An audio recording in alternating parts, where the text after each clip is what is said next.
Okay, welcome everybody. Today we'll be starting on basics of Lightroom, especially the library module and how to import into library module. Because Lightroom as such is a program where there's quite a lot of confusion as far as the overall the look of the Lightroom is concerned, because it doesn't really match that of any of either a Windows or a Mac software. So what usually when you open Lightroom for the first time, you'll be facing with this particular screen. It's pretty daunting. What should I do? Luckily, they have added this particular thing. Now I have started a Lightroom with the new catalog. Uh, that's why you get this. So when you install Lightroom for the first time, what happens is it will go through a few of the intro slides, uh, which will tell you about Lightroom and different modules and etc. But after that, you'll end up in this particular screen. So this screen is daunting at first, but it's especially useful when you try to organize files. Now, this is a library module. It consists of several small modules on both right, left, as well as bottom. And then there are other menus like the develop module, where you'll be doing individual file development. And then you have map module, book module, slideshow module, print module, and web module. Now let me go to annotate and get that mouse.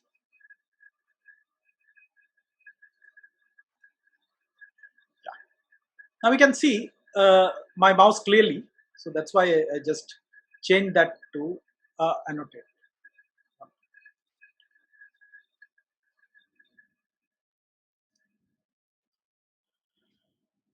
Now coming to different modules, they can be both controlled using mouse or keyboard.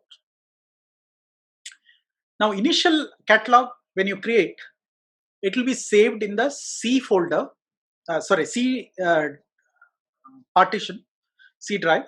Under C drive, under pictures folder, which in Windows it's hidden somewhere in between your user data, and within that there'll be a folder called a picture folder.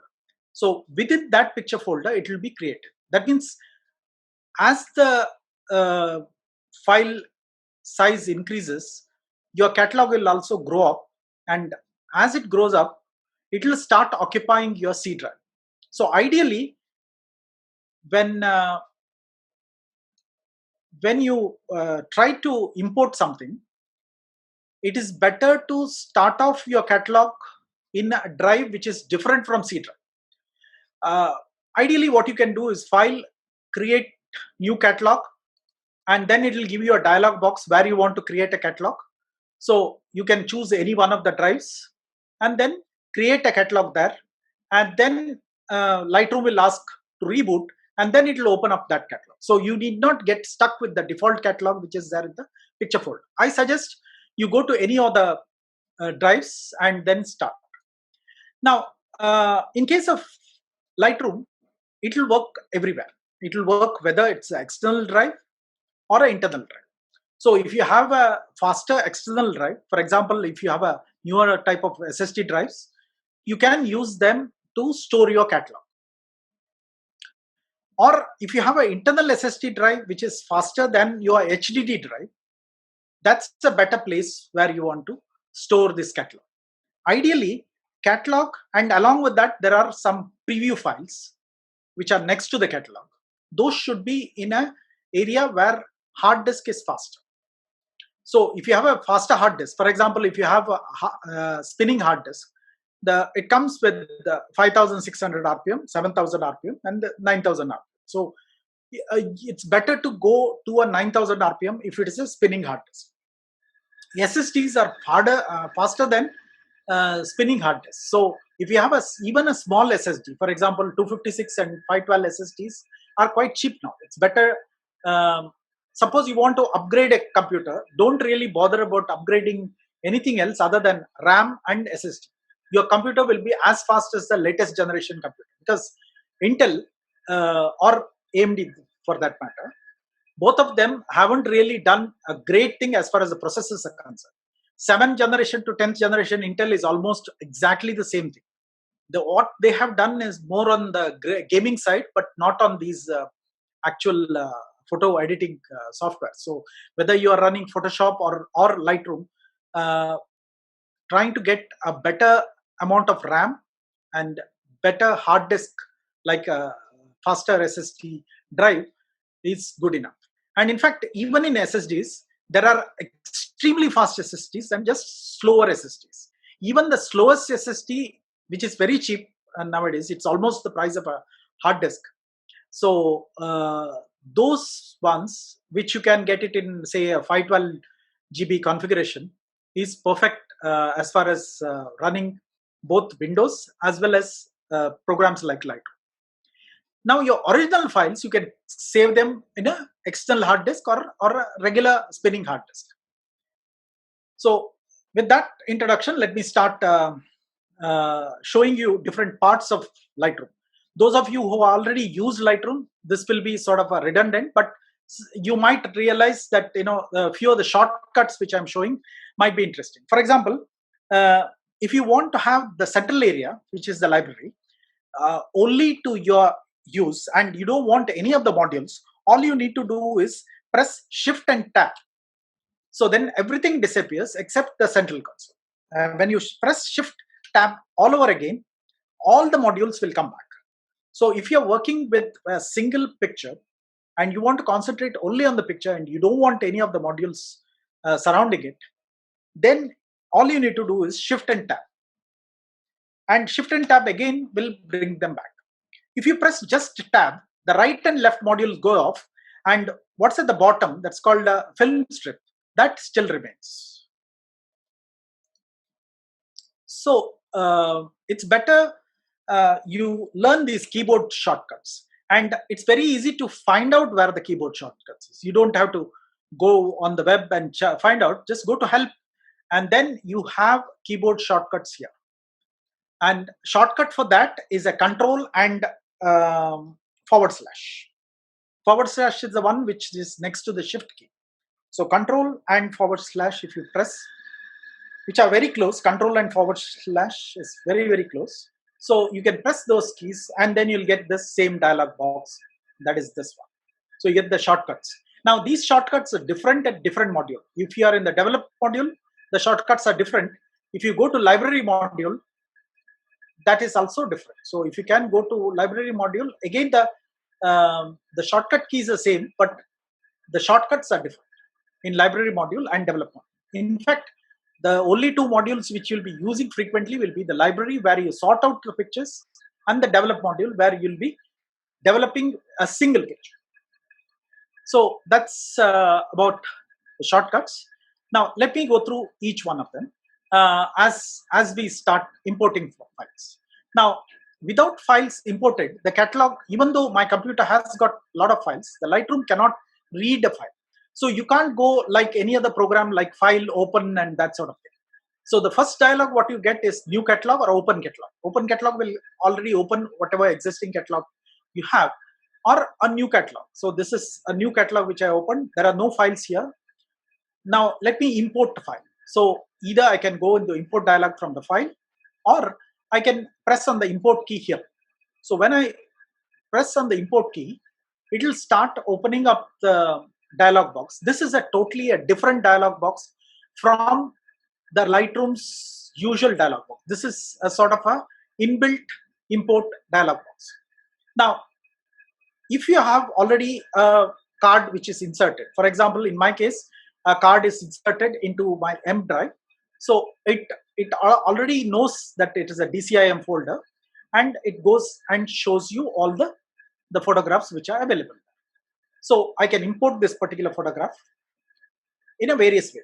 So now there are three options at the top which allows me to import these photographs. So one is called the copy, the second is called the move, and the third is the add. And when you are using external hard disk, external card or external drive or a pen drive, which are removable, you won't be getting any other dialog box other than copy. If you import something from, let's say, that desktop, so I can go to the top and go to the desktop. So if I want to import something from here, then I'll get copy, move, and add. So I get add, copy, and move. But when I use a pen drive, I get only copy. That means I can copy from the pen drive to another hard disk. So I need to do that way, so that I can't copy from a pen drive to a pen drive. So it has to go from a pen drive, which is a removable drive, to a non-removable drive, which can be internal hard disk or an external hard disk. So the option of copy and move is that when you choose for copy, it copies from drive A to drive B, but files will be remaining in both the places. So drive A also will have the files, like the pen drive which I'm using, or a card which I'm using, that will have the files. The files won't be erased. And my hard disk, where I'm going to point out that is the destination part here. So that part I have to specify where it has to go. So that particular destination will also have the same amount of files. So I can have the files there as well as files here. So that's basically what copy stands for. When you choose move, for example, if I go into desktop and I choose some of the files here, so then it will show move. What move does is it copies the files from my desktop to my destination wherever I am telling, plus it deletes these files. So these files are basically going from point A to point B, and then they get deleted. So that's what move is. My sincere recommendation is never ever use this particular feature. So if you want to use copy first and then go manually and delete it. Because I've seen many of the disasters as far as the computer copying is concerned is basically using a move. Now this applies to normal move also. Whenever we are using in computer, when you copy a file from a point A to point B, always use copy, never ever use move. Now coming to add. So Dheeraj had asked one question that he has two backups, backup A and backup B. And Venkat also has asked a question. Basically, the question is, he has already arranged files. He has about 200 odd different folders, which he had created much before he plans to migrate to Lightroom.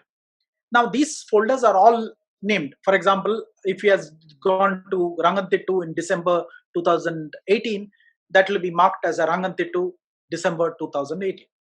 Now, when he tries to do anything like copy or move, it copies to a point which is separate from where he has organized. Now, in his case, he has already organized files. This is a case for many people, because what really happens is you would have done your photo organization and photo editing in different softwares. For example, many of the old timers are still stuck in Photoshop because they think that Photoshop is a better photo editing software. It's not. It is a very destructive editing software. Unfortunately, at that time, before the Lightroom really came into existence, there was nothing available. So everybody started using only Photoshop. The Lightroom was developed after digital cameras really came into existence. So the Lightroom is a product from Adobe, basically to help photographers so that they can get this stuff and develop them indestructibly. So that's the main advantage of a Lightroom. Whatever developing, whatever editing, what you're doing on these files, the files are not disturbed. The editing is kept inside the catalog, and nothing else is spoiled. And what you see inside the Lightroom are basically previews. So, and one more thing which is exclusively for Lightroom is that in the dialog box anywhere, you don't see a save option. The files are saved at any given time. Whatever small changes you do, it's already saved inside the catalog. So the main idea of Lightroom is basically you do a development or editing. They call it development because the Lightroom basically the word came from the darkroom days. So we used to develop in the darkroom using those film days. So now the newer version is the Lightroom. So in Lightroom, you will be developing files. It's exactly same as the editing files. Now, coming back to add. So the add option, what it does is you have already organized files in your computer, in your hard disk, in your non-removable drive, not the removable drive. So when you get it from a pen drive or a card reader or a card from a camera, you won't get that option at all. This option is only available if you already have the files in your computer, in your external hard disk or an internal hard disk, any one of them. At that time, what happens is you add the information about those photographs into Lightroom. So the Lightroom knows where exactly those files are. And using that information, you can do the development of that particular file. So let me do a copy because, as of now, I haven't done anything. This is a fresh new catalog which is open. So when I do a copy or a move, I get this dialog box telling what to do. So one of it is build smart previews. In the later webinars, I'll talk about what are smart previews and what are its uses and how we can really use these smart previews. But as of now, don't bother about smart previews. There is also another option called minimal previews, embedded and sidecar previews, standard previews, and 1:1 previews. I'll explain each one of them because they are important. Minimal means it calculates your size of the screen. For example, if you have a full HD screen, it will create a preview which is 1920 into 1080. That's a full HD screen. If you choose only embedded and sidecar files, that means when your camera shoots a RAW file or a JPEG file, there is already a preview built into it. JPEG itself is a preview. Inside the RAW file, there is a JPEG file which is embedded. So that embedded file is what is embedded and sidecar file. The third one is a standard. Standard preview is it creates a larger format preview, which is about twice the size of your screen. And then last one is called 1:1 preview, which is 100% size of the preview. Now, this will tax your machine when it's imported. You can do that later. So either you choose a minimal preview or you choose embedded and sidecar, one of the two. So either you can go for the minimal, which is the default one, or embedded and sidecar. That means whatever your camera has already created, that particular preview is what is to be done when you are importing. Now, if you choose any one of the standard or 1:1 preview, what happens is your import gets delayed. Import is slow. Now, if you don't mind that import is slower, then you can choose any one of these. What I usually do is I leave it at embedded and sidecar so that I can see how the camera has really taken this particular picture. And then later, just before development, just before editing, I build a larger size of preview. Now, building a larger size of preview is important because otherwise you won't be able to browse the file. What really happens is if you don't build the preview, inside the Lightroom, the file takes some time for it to build up a preview. So if I go from one file to another file, now as of now I have not imported. This is what I'm saying is just this import dialog box giving me the preview. But as I move from one to another, if my machine is slow, then it will start giving me lag. So for that, I have to really build preview. So building preview is important. So you can choose either minimal preview or embedded and sidecar, one of these two. Now coming to building smart preview, don't do this now. Then don't import suspected duplicates. This is very important setting which you have to take. The reason is, what we usually do is we shoot once, import into Lightroom, then without formatting the card, we go out, shoot again, then try to import again.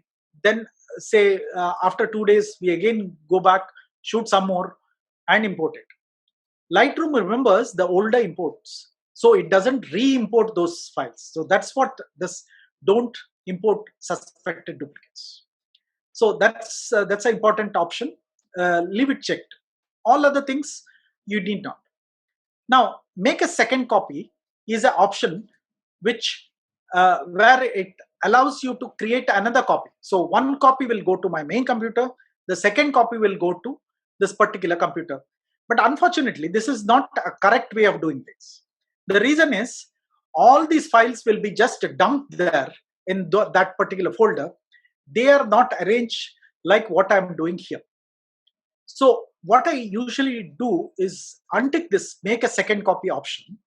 Then I use a secondary software like syncing software, which basically syncs a file in an exact way, like cloning software. You can think of a cloning software. If you don't know what it is, you refer to my earlier webinar, a Zoom webinar, where I had talked extensively on how to backup files. You can get YouTube link, which is the recorded version of that particular webinar is there. The last Saturday, we spoke on this particular topic. It covers, I think, what every photographer as well as computer expert should really know about backing up your software. Now, coming to this option, the next option, that is file renaming. You can rename the files. While importing, you can rename files. Also, you can rename the files later once you import. So both the options are there. And when you rename the file, you can give a different name. For example, you can give a separate file name, or if you want to have a file name plus sequence, you can give a model number. You can give a sequence of numbers. You can give an original name. So you need not be stuck with that, DSC something something or IMG something, that sort of numbers which basically your computer gives. You can rename them as you want. So that particular option, like for example, I'll just show you how it is. So you can give a camera model number. This is what I usually use. So this is a Sony A7R4 camera, and the date of capture, which is in a year, month, day, and then image number, which is taken up from the particular file which is there. For example, if it is IMG 14793, this will be the 14793 of that IMG. Now, at the same time, you can also add in sequences. Like the first file will be called 1, then 2, 3, 4, and the sequence number. So you can play around with this particular option. So you can change the file name, you can change the date, month, you can change a year, format, you can give all other criteria. For example, you can also add focal length if you want. You can add the lens details. You can add ISO number. It's not required, but if you are really that crazy, you can add all those information right in the file name itself. So that is an option. While importing, it does. And the advantage in Lightroom is when it's importing, it already does that job, so you need not do it again. So suppose you are consistently renaming a file in a particular way, I think this is the best option. It doesn't tax the import speed as such, so you can just leave it as it is. And then you can if your camera is persistently giving some sort of a tint or a tinge of color, and you want to add that particular tinge of color later in post-processing, you can add that particular preset.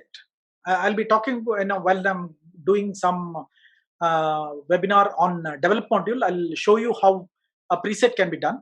You can also go back to my Lightroom webinar, which was done where we had a question and answer where I showed how to create a preset. So you can create such presets, and you can allow those presets to be imported.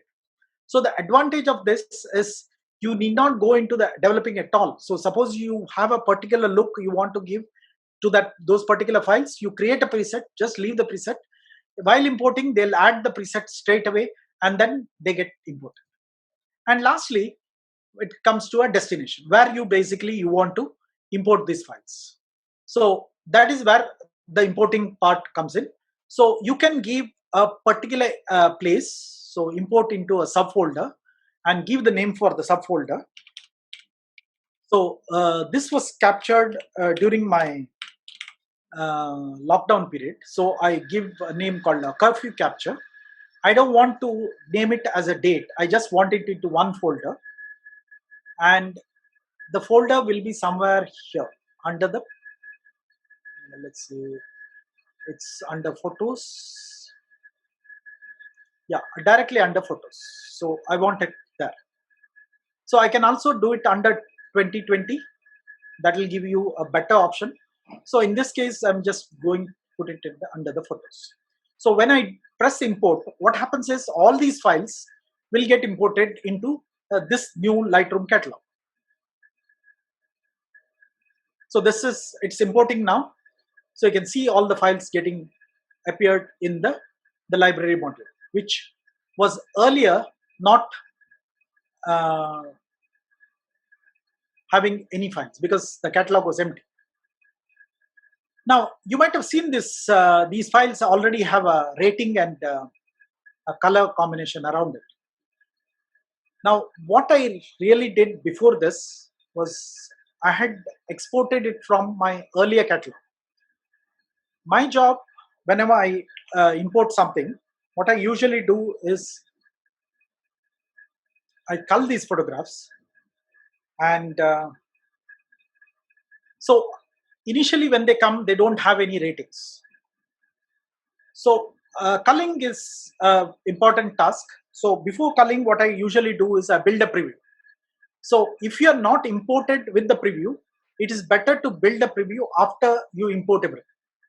Now, after you import all the files, what you have to do is go into library, choose under previews, and build 1:1 previews.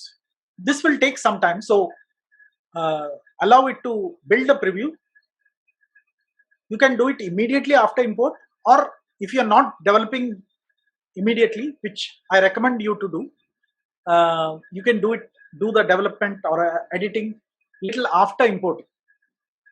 I usually spend about a week or 10 days, unless that particular photograph is urgent photograph.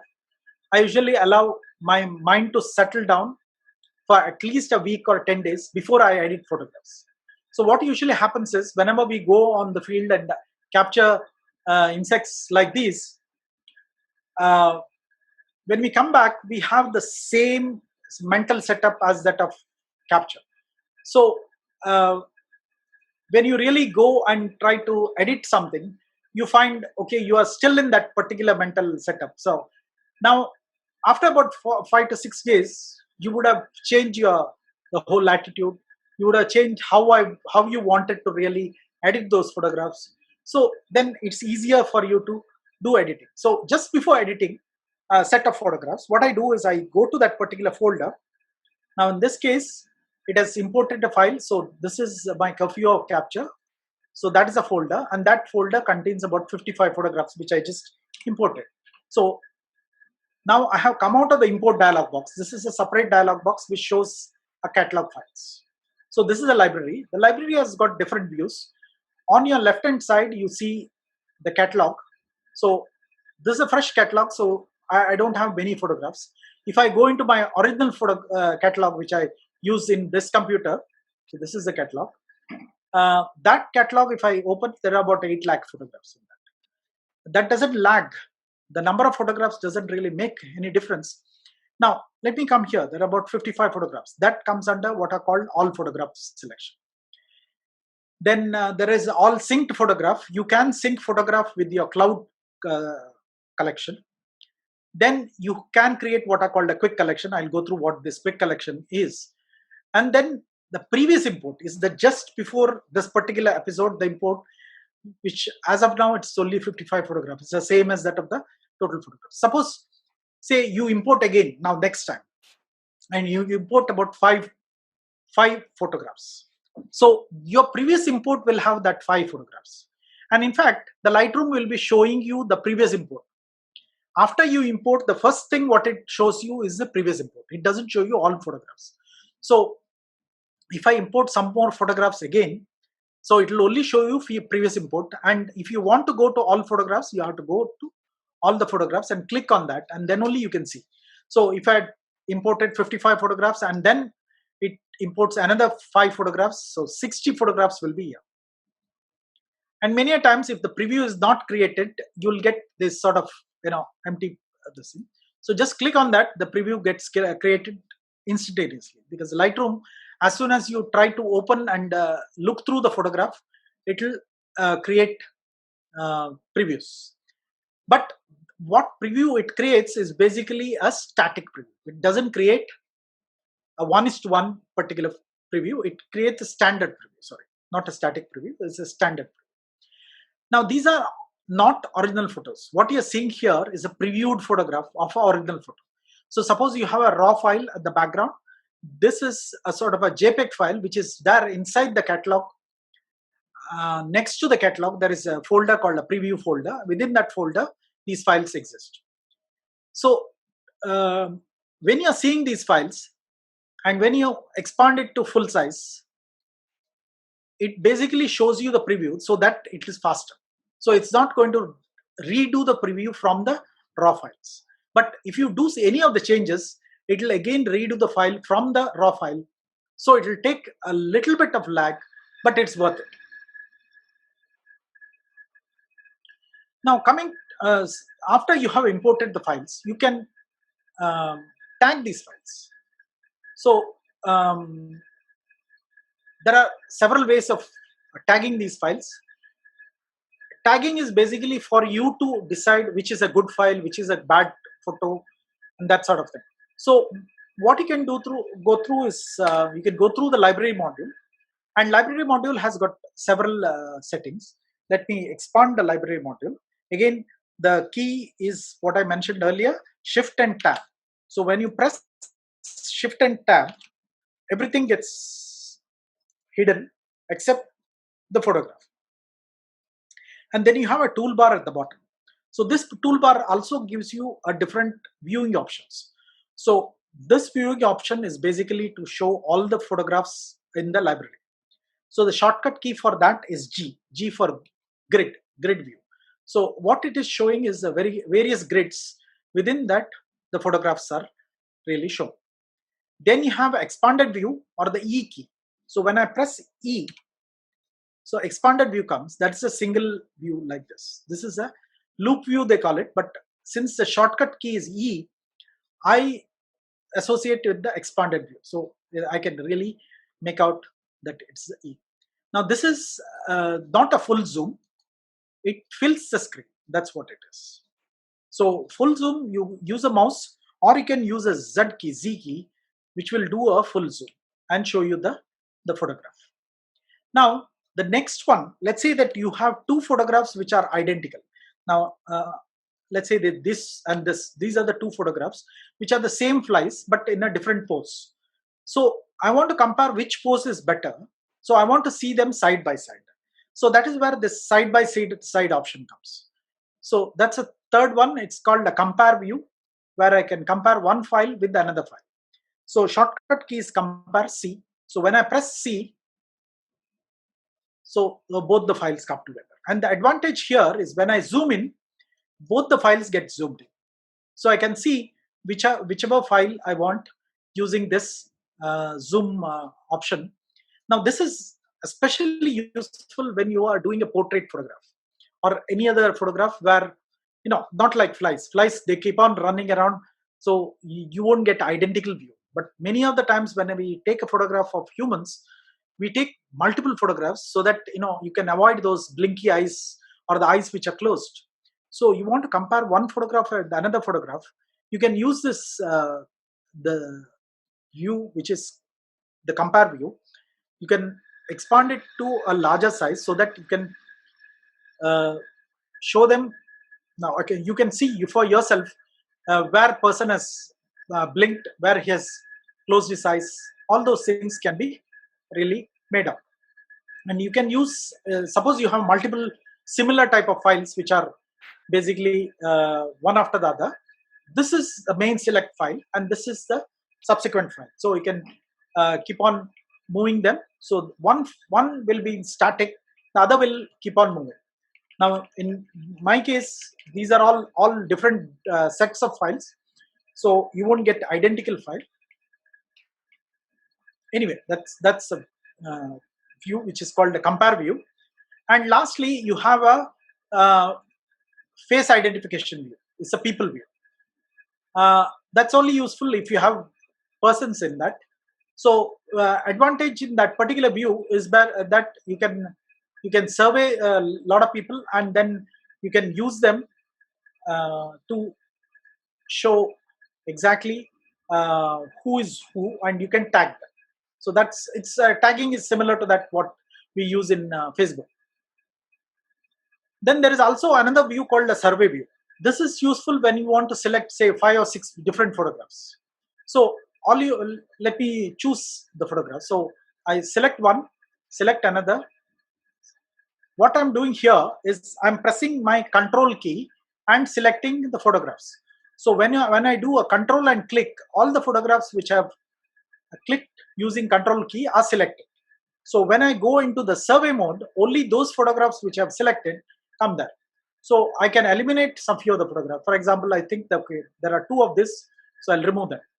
I didn't like this lava, I'll remove them. So I can get only 5 of these photographs. So when I go back to the grid, only those 5 photographs are selected. So that is advantage, especially when you want to select from a large bunch of photographs and you want only 4 or 5 photographs for an album or for a printing. That's how you use. So that is a survey mode. So there are 4 different modes. Let me go through again. First is the grid mode, G, then expanded mode, E, then compare mode is C, and the last one is a survey mode, which has got a keyboard shortcut of N.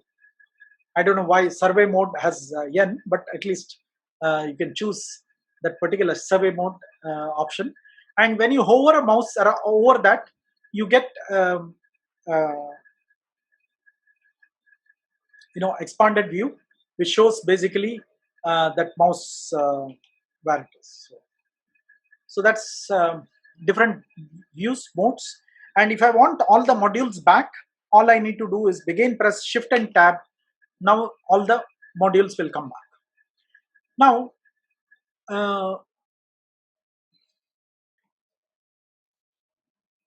you can arrange these files, you can rename these files. So let's say that I have selected few of the files, and if I want to rename them, shortcut key like that of Windows, the rename shortcut key is F2. So if I press F2, I get the same dialog box here. So I can give different custom name sequences. I can give customs. This was earlier I had done for solar eclipse. I gave a name, so that still remaining. So now I can say this is lockdown capture, and then I can give a sequence. So say OK. Now if you notice, whatever file which I've selected, now it got the name lockdown capture. See, this is the 3rd file which I selected that gave lockdown capture 3. So that is the advantage of renaming of how you want. Now this is especially useful for wedding photographers. See, what happens is when you shoot, they will be shooting around 300 to 400 photographs. But when you're giving to the client, you'll be giving only about, say, 20 or 30 photographs. So it's better to sequentially name them from 1 to 30 than giving a photograph 3, 8, 7 and missing few of them in between photographs because they were not good. The client will ask to show those particular photographs. So better to rename them sequentially, so that your first photograph and last photograph will not have any blank uh, numbers or names in there. So that's advantage of renaming them. So you can rename them while importing. Also, you can rename them after import. You can also add keywords. So one of the advantage of keywording is you can create keywording, you can create a list of keywording. So it's pretty easy to type in the keywords. So you select all these photographs. Let's say that uh, the photograph says, okay, this is all lockdown captures. Then I know, okay, this is a jewel bug. So I'll deselect all the files. So how do you deselect? You can go to another file and just select on that. Then it will deselect all the files. So this is my jewel bug. So I can say that this is, you can put a comma. When you put a comma, you are creating another keyword. So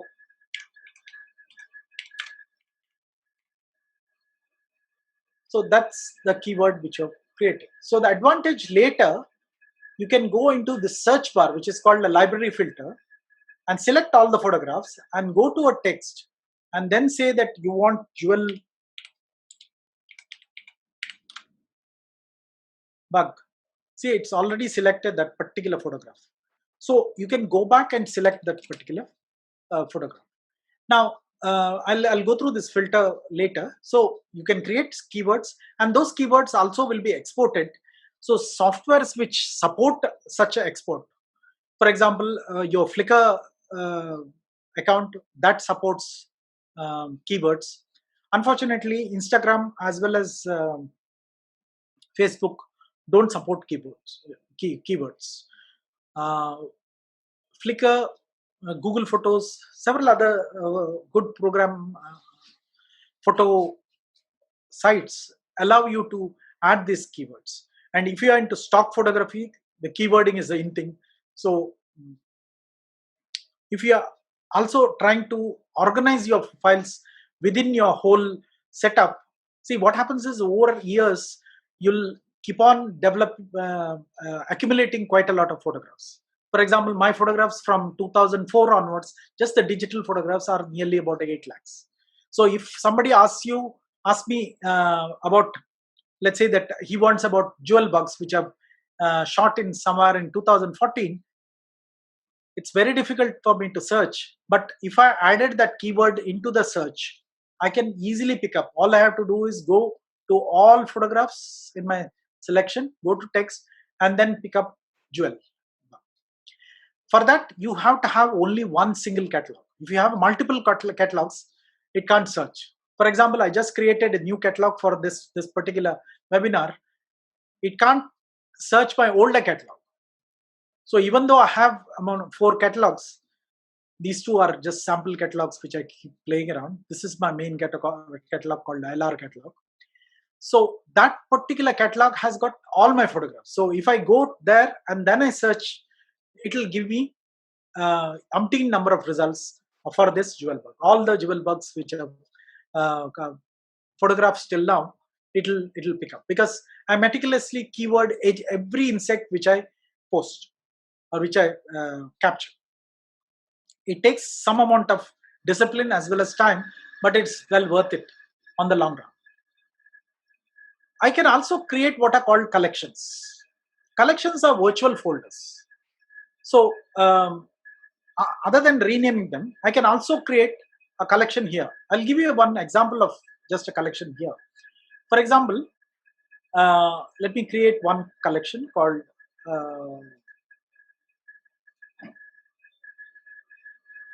I can name this collection. I'll just call it Zoom webinar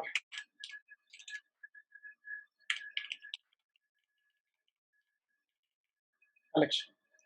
Now, if I had selected few photographs, I can include those photographs straight away into the collection. Since I've not included, I think I have included only one photograph. Let me untick this. Let me create. So as of now, only one photograph is selected. So that comes into that. I can always go back into my all photographs. I can choose, let's say I'll choose this, and drag into this particular capture. Now I have 5 photographs. So if you go back to the folder or original files, you will notice that none of those files are moved. But I have created a virtual organization inside the Lightroom, and this is not visible externally. Now this has got a lot of advantages. Let me give you an example of a wedding photograph. Normally, wedding photographers, what they do is they take photographs, they come back, and once they are in uh, the particular uh, once they take photographs and then they come back to their computer, they'll just dump everything to one single folder, and then they give a bride's and a groom's name for that particular folder. Then they'll work on that. They'll create another folder called work folder where they'll be copying all the files which they have worked.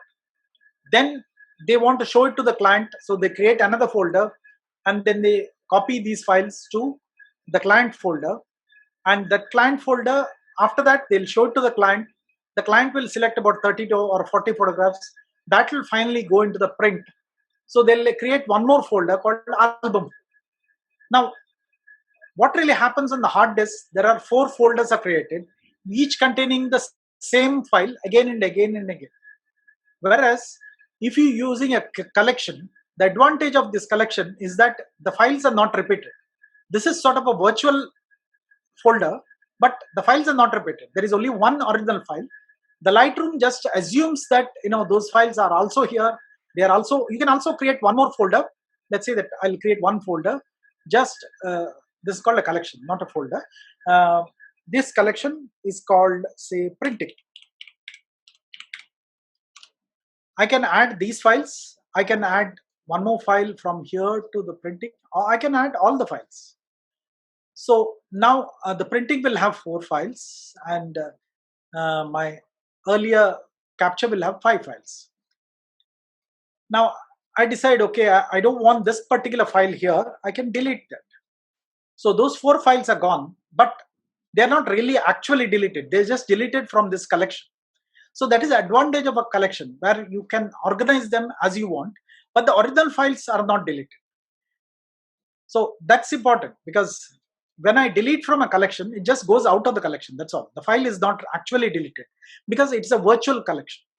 It's a virtual link to that original file. If I do the same delete function on this particular photograph, you'll get a dialog box. See, you get this dialog box. Now let me explain. This is a very complicated dialog box for many people who are starting for the first time. There are 2 options. There is one, delete from disk, and then there is remove. Now these 2 give totally different results. When I say delete from disk, what it does is it removes from the Lightroom catalog, as well as it sends it to the recycle bin. So it deletes actual file. Whereas if I choose remove, what it does is it just removes from the Lightroom catalog, but the original file still remains. So if you go back to import, you can re-import that particular file back into the Lightroom catalog. So that is the advantage of not deleting straight away, but giving you this particular warning and then allowing you to decide. So for most cases, you choose only remove, because that's the safest way. Your original file is saved. If you say delete from disk, your file goes from the Lightroom, as well as it goes away from your original files also. Still, you have one more option, going back to recycle bin and recovering the file. So your original file can be recovered.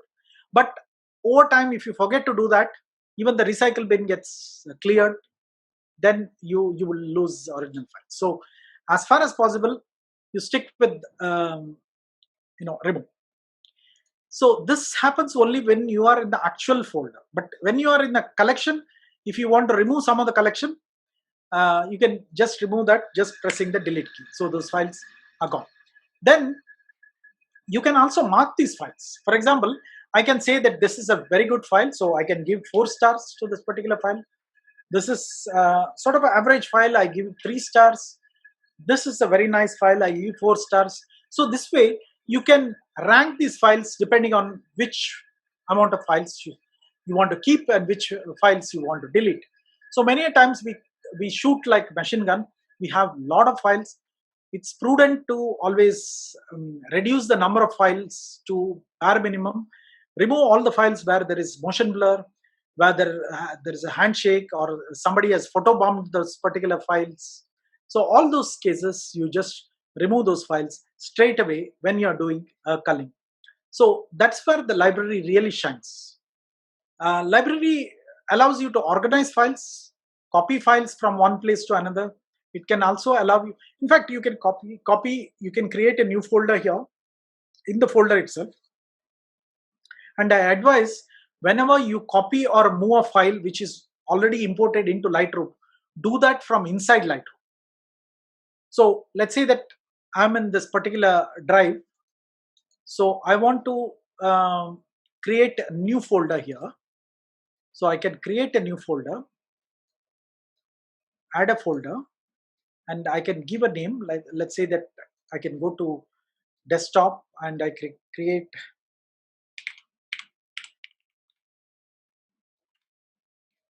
webinar.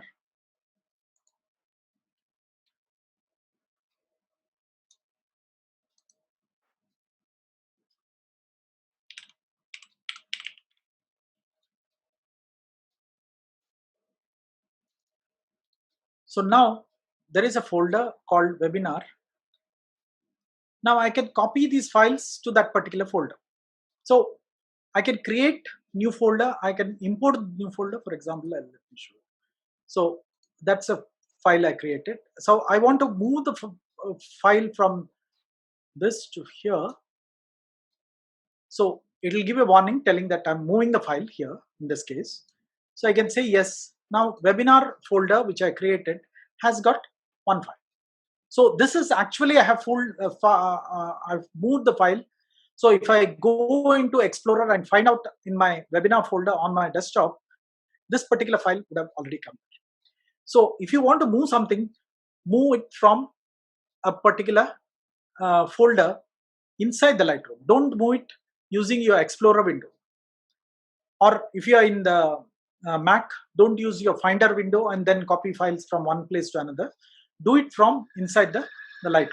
So that is the advantage of using Lightroom to move files from one another. So if you have many drives, you can copy file from one place to another place. You can do that from inside. So you can organize the files, even though you import it to a wrong place.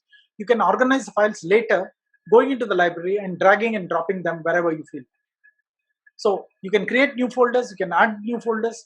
So all those are possible, but that they move actual files. Whereas if I do collections, those are all virtual files. Now I'll show you one more option inside the collection, what's called a smart collection. So smart collection is a collection based on some criteria.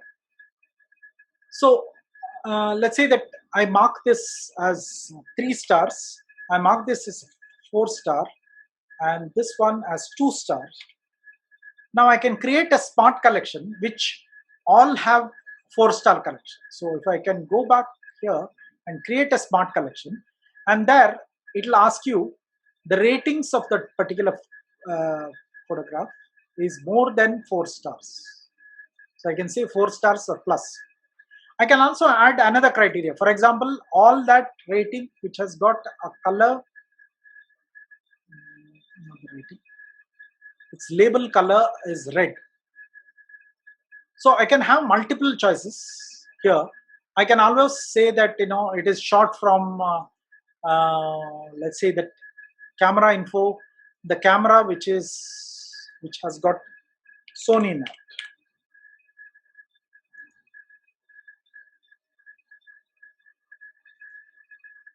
So I think it didn't pick up this particular thing. Let me go back to let me remove this particular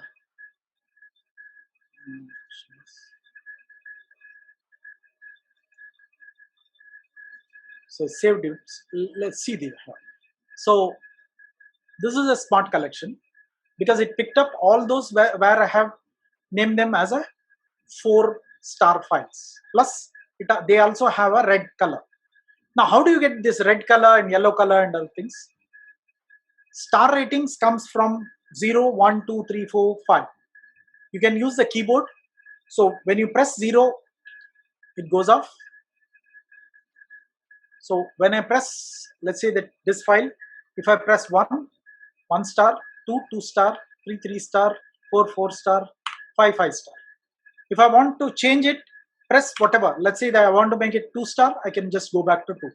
So whichever star rating I press from 0, if I want to remove that, I can press 0. the star rating goes off. So if I want this as 4 star, just press 4. Now, if I go into 6, that is after the 5 star, there is no 6 star. That is the red what you are seeing. 6 is basically red. If I press it again, you see that red is gone. Now press it again, the red comes back. If I press 7, you see that yellow label comes back. Press 7 again, the yellow label goes back. So the labels, color labels start from 6, 7, 8, 9 are color labels. 1 to 5 are star ratings. So you can give both star rating plus color labels. So I can give 4 for this, I can give color labels. So I can remove all the color labels by, let's say that I don't want all these red color labels which I gave together. So I can go back, press 6, all the color labels are gone. So now the color labels are vanished.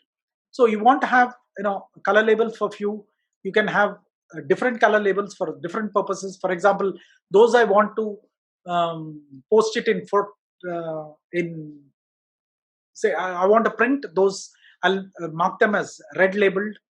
Those I want to send to Facebook, I'll give them as a yellow label. Those I want to send it to my friend, I can give a green label. So on and so forth. So you can label them. This is only internally labeled. The files actually don't get any of these colors.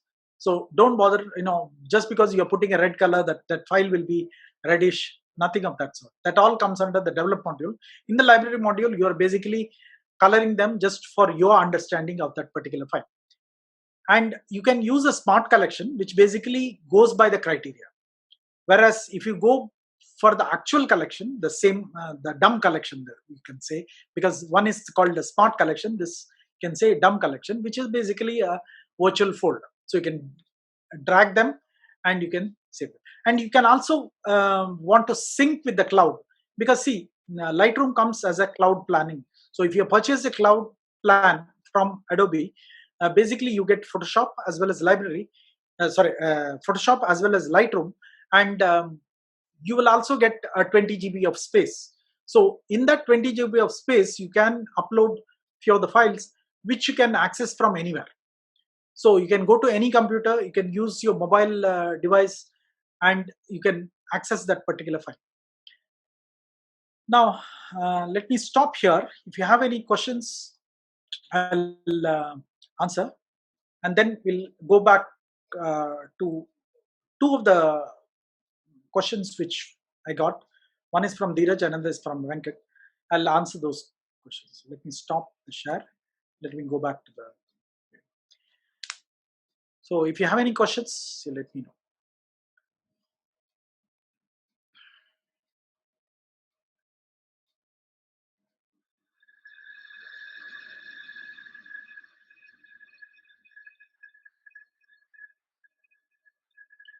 Okay, please show a easy way to delete multiple files from a folder in a easy way.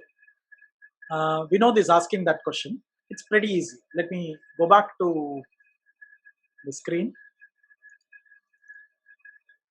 Let's assume that these files are in the different folders. See, inside the Lightroom, you don't get the folder hierarchy. The folder hierarchy is only at the side. So if you go to the topmost folder, now for example, if you go under all photographs folder, that shows you all the photographs within the Lightroom. Right, now let me go back and reiterate what I was telling. Inside the Lightroom, there is no folder hierarchy when you go through all photographs. That will show you all the folders. For example, in my Lightroom main, not the one which I'm using for the webinar now, my actual original catalog, that has got multiple drives, multiple folders, and multiple files which are spanning over last since 2006 onwards. They are there. Now, when I go and select all the files, they get selected through the folders. So I can select one file. This is in C drive, this is in D drive, this is in E drive, this is in F drive, and then when I select all this and then this, I say that I want to delete, it will give you the same dialog box. Do you want to remove from Lightroom or do you from delete from disk? So if I choose delete from disk, it will delete these files individually from those folders. So if you want to delete multiple folders, Lightroom is pretty easy software to do that. But remember, when you are deleting files, you are deleting actual files. So your original files will go along with it. So if you really want to delete them, then that's the best way of doing it. But if you want to just remove them from the Lightroom catalog, I don't know why you want to remove them, because advantage of having them in the Lightroom catalog is always you can access them, you can manipulate them, you can move them from one place to another.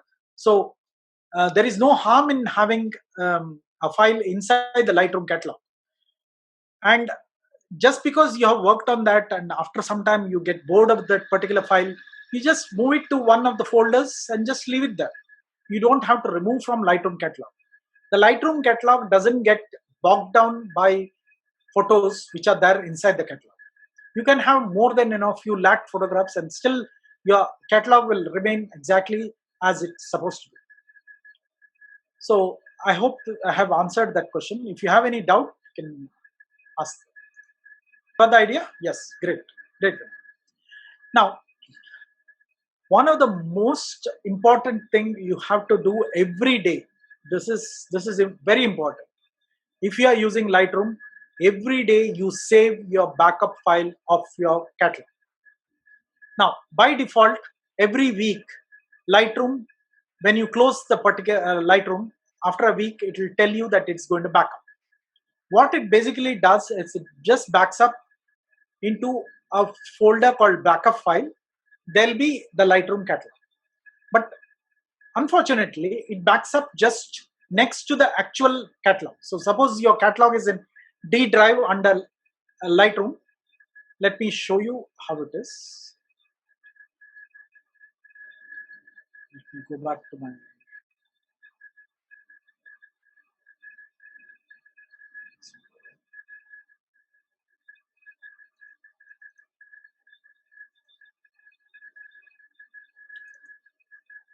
So this is my LR catalog. This is my original catalog, and this has around 8 lakh files. And you can see the size. It's only about 1.74 GB. Not very big file. Now, if I go into backup, so what it has done, I mean, I have deleted older backups because I backed up to my external drive. So it just creates one small zip file of that particular catalog. And when you zip it, it will become very small. So for example, my 1.7 GB original file, when it zipped, it came down to about 570 MB. So that's my catalog, which was backed up on 19th, that is 4 days back. So this is what it does every week. But this just does it just next to the catalog file. So if this particular drive get damaged, my original catalog goes, my backup catalog also goes. So what I usually do is I back it up to an external site where this is stored. So I can also send it to external place. For example, I can send it to a cloud, I can send it to a Google Drive, I can mail myself to a Google Drive, and I can save it there. So that is the advantage of having this particular backup in several places. So always backup. One more question. Okay, after processing an image and exporting, is there any way to export to a different dimension in a single click? If you are using the latest uh, version of Lightroom, it is possible. It's a single click. You can export it to multiple formats. Let me show you.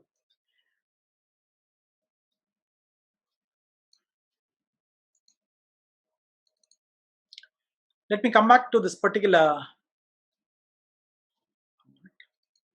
Unfortunately, each time I change my share, the mouse annotation goes off. So let's say that I want to export this particular photograph in different formats. So let me export it. So when I'm exporting, let it you have to create different presets, and one just let me. That's my dog. She just wanted to be part of the Zoom seminar, so she came inside. Okay, now coming to this user presets. So just give me a minute.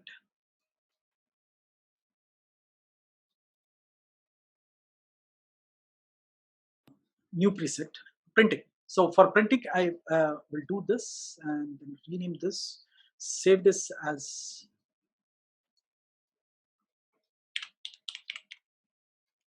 print. Then for Facebook, usually what I do is I have 80%,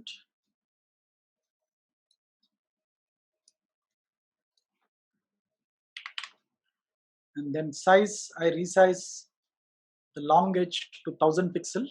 I add this preset. I usually call this as social media preset and create it.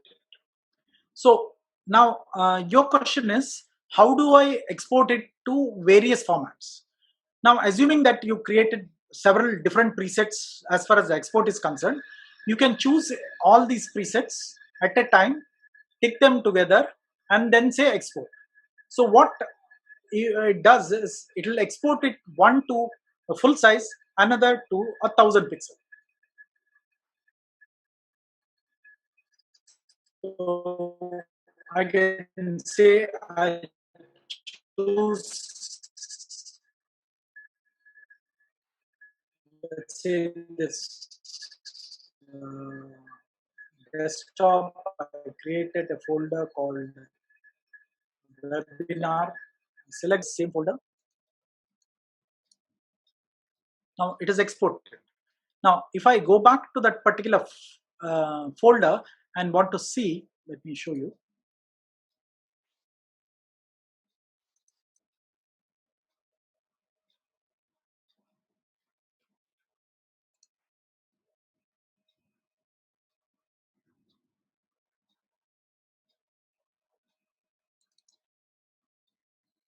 Now you have two different dimensions. So this is for the print, this has got a full size, and this is for the social media. So social media one has 1000 pixels, the longer side, and the print will be the full size version. Let me come back to.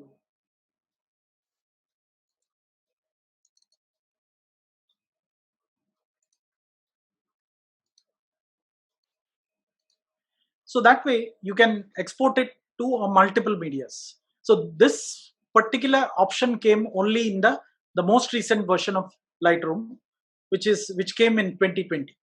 So if you have an older version of Lightroom, that doesn't have that particular option.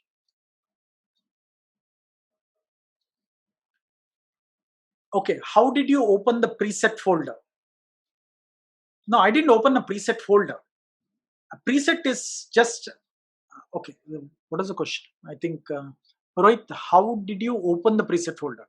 Are you talking about the preset folder? Can you clarify that particular point? I'm not getting the exact question what you wanted.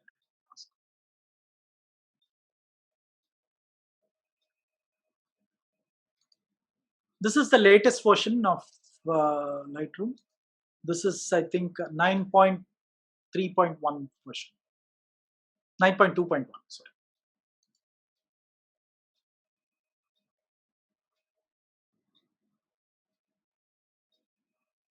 You can create presets anywhere. So, for example, your library preset, you can create it. Uh, for example, if you are done an import and you want to create a preset, so you go into the import dialog box and then do all the setup. At the end, you create a preset here. You save this current setting as a new preset. You give a name, so you have a preset created. You go under uh, any of the settings. For example, like develop module, if you do any of the settings, I'll cover that in the next webinar. But basically, you go under the preset, you create a preset, so it will take up all the stuff what you have created for that particular session and creates a preset. So making a preset is very, very easy in Lightroom, and I insist that whenever you try to do more than one or two steps for a particular uh, routine, then you create presets. That's the best way. Yeah, Rohit, you are working by creating social media and printing presets. Yes. Uh, in export, when I go, I'm adding those different presets. So all those presets I can create, and then I can just tick them and ask it to export at a time. So it will export all the different presets that I've created, and it will apply those presets and it will export those particular files. So that's the advantage of Lightroom. And you can have the whole workflow created into fantastic manner using that. Now coming back to Dheeraj's question. So Dheeraj had asked this particular question, telling that, let me read that particular question. One minute, just hold on.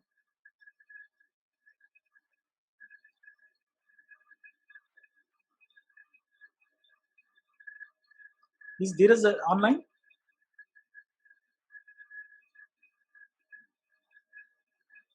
I think he hasn't joined. Anyway, we'll see this thing. His doubt was, all my raw files are saved on my external hard disk and are imported from there into the Lightroom, say hard drive A. I also back up my raw files on another hard drive B. The problem is I cannot edit my pictures if I use back. What if the hard drive A crashes? How do I continue the new hard drive? This is a good question. I'll answer Murli your question later. Why DNG is important. Before that, I'll answer Dheeraj's question. Now, when you're working inside Lightroom, you're basically working on a preview, not exactly working on an original folder. But as soon as you do some changes, that particular change is applied to original folder and the original file, and then the preview is recreated.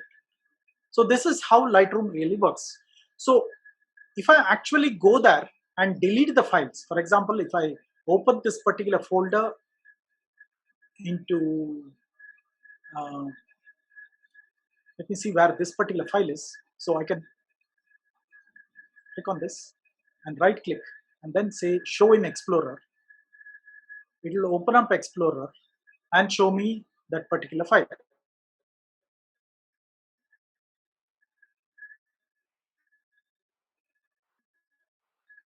You won't be able to see because I haven't shared the application. So let me go there. So I'm actually, let me share that particular.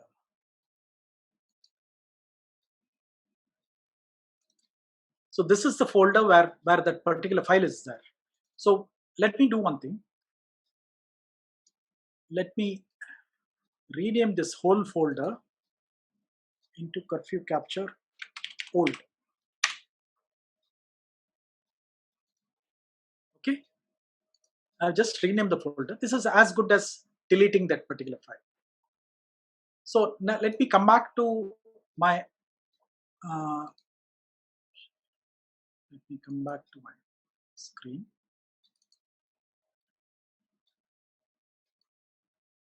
Okay, now when I go into the file, if you see at the top, the photo is missing. So I will be able to see the photograph, but I won't be able to develop this particular photograph. I can't do any of the development options. So if I try to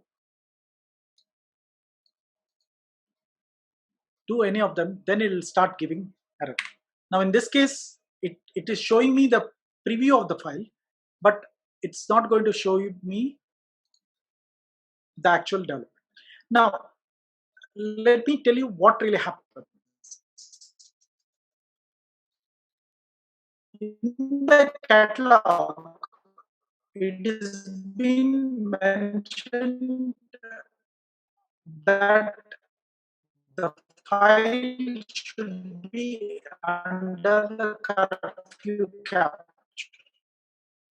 Now I have renamed the file uh, folder as a curfew capture oldest, and it is still looking at curfew.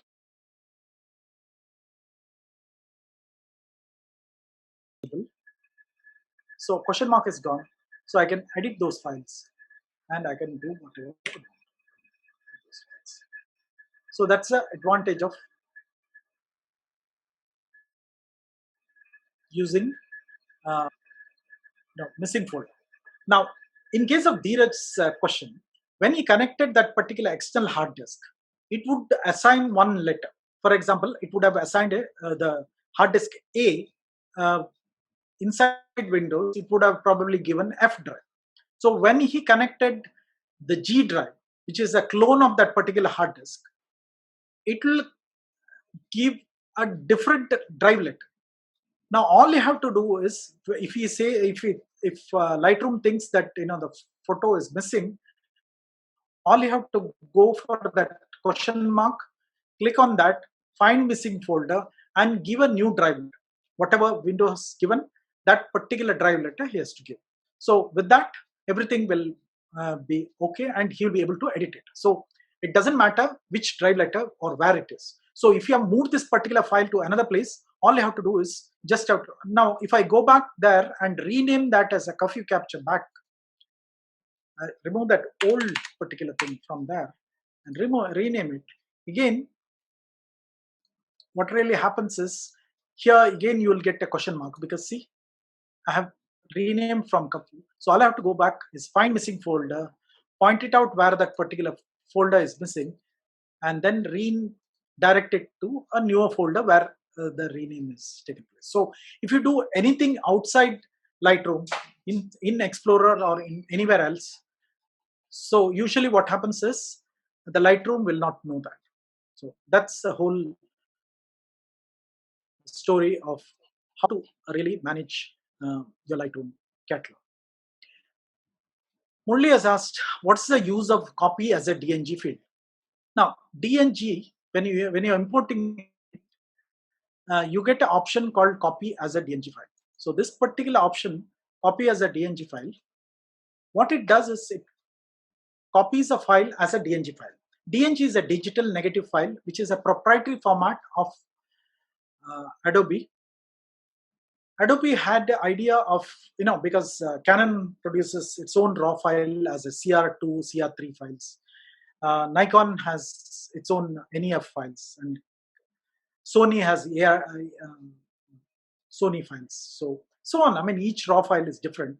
So it wanted to incorporate under one heading called DNG files, where it will be dragging all those different RAW files into another proprietary format, which, even though it's proprietary to Adobe, it has given up specifications, and any company which wants to use that particular DNG format, it can be used. When it really thought about these DNG files, they assume that all other companies, all other softwares will start adopting it and using it. As of now, DNG files is used only with Adobe. So if you are shifting from, say, Lightroom to to Luminar, or Lightroom to Capture One, any of those softwares, I suggest you don't use it as a DNG file. DNG file has its own advantage. If you want to send your file after developing to somebody else to do the work, you can't send it as a raw file. There are two ways of sending a file. One is sending as a catalog file, export the whole catalog with those files and send it to somebody else, or you can convert them into a DNG file and send it.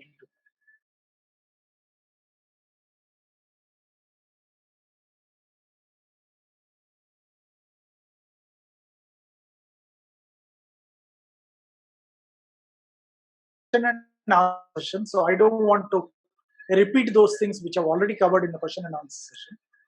So hopefully everybody is happy. So if you have any questions, you can unmute your mic and ask vocally. Otherwise, you can write it in the chat. So it's almost about 1 hour 15 minutes. I think we can wind up the session. So if you have any questions, please do ask.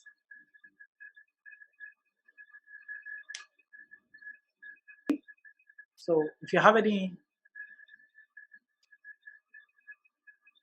I'll be publishing this as a YouTube video. So if you have missed any of the first few sessions, you can listen to that. Any questions? I can hear a few voices here.